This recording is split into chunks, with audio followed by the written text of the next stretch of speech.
আচমকাই অসুস্থ আর তারপরে বিশেষভাবে সক্ষম হয়ে পড়ে বাড়ির একমাত্র ছেলে। অভাবের সংসার, ধার দেনা করে টাকা পয়সা জোগাড় করে চিকিৎসা করেও সুস্থ হয়ে উঠতে পারেননি। শেষে বাড়িতেই বছর 6 ধরে এক প্রকার শয্যাশায়ী হয়েই দিন কাটাচ্ছিলেন মালদা জেলার চাচলদই ব্লকের গৌরহন্ড অঞ্চলের কাপাসিয়া গ্রামের সামিম আক্তার, বয়স 18। বাবা সালিম উদ্দিন পেশায় দিনমজুর। ইতিমধ্যে ছেলের চিকিৎসার খরচ জোগাতে হিমশিম খাচ্ছেন তিনি। তাদের এই অবস্থার কথা শুনে বাড়িতে ছুটে যান মালতীপুরের বিধায়ক আব্দুর রহিম বক্সি। বৃহস্পতিবার তিনি ওই পরিবারের সঙ্গে দেখা করেন। সরকারি সহায়তা পাইয়ে দেওয়ার আশ্বাস দেন তিনি। তার সঙ্গে ছিলেন স্থানীয় পঞ্চায়েত প্রধান সুবেজা খাতুন সহ অন্যান্য জনপ্রতিনিধিরাও। চলাফেরার জন্য সামিমকে একটি নতুন হুইল চেয়ার দেন বিধায়ক আব্দুর রহিম বক্সি। বিধায়ক আব্দুর রহিম বক্সি বলেন, পরিবারটি সত্যিই অভাবী। তার ছেলে রাজ্য সরকারের মানবিক ভাতা পাচ্ছেন, সরকারিভাবে আর অন্যান্য সহযোগিতা সামিম যেন পায় সেই আশ্বাসও দেন বিধায়ক আব্দুর রহিম বক্সি। ব্যুরো রিপোর্ট, আমাদের চাচল।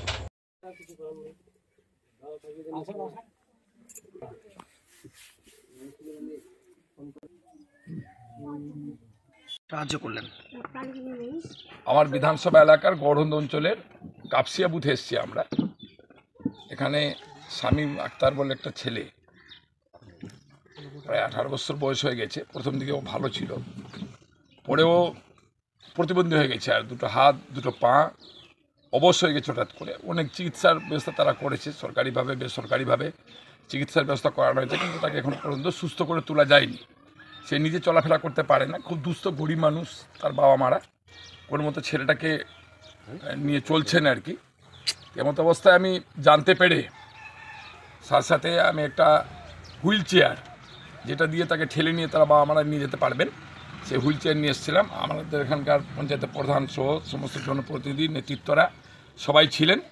তাকে একটা হুইল চেয়ার আমি তুলে দিয়েছি আপাততভাবে, এবং তাকে আরও যা যা সহযোগিতা করতে হবে আমি ডিএম সাহেবের সাথে কথা বলবো, বিডিও সাহেবের সাথে কথা বলবো, অন্যান্য সহযোগিতাগুলো যাতে সে পায় তার ব্যবস্থা আমরা করব।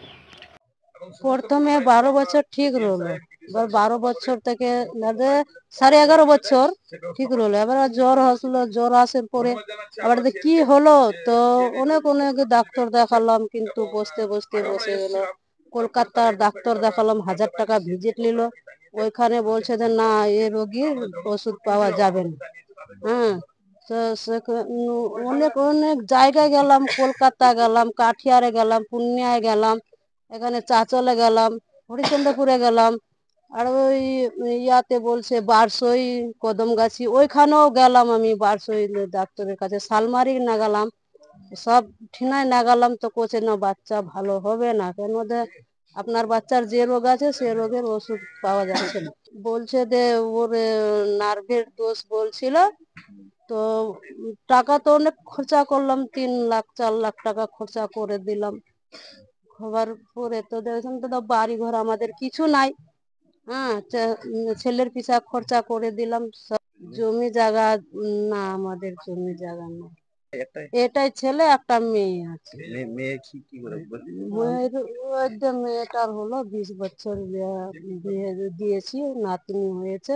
আজকে এসেছিল এমএলএ, চেয়ার দিল।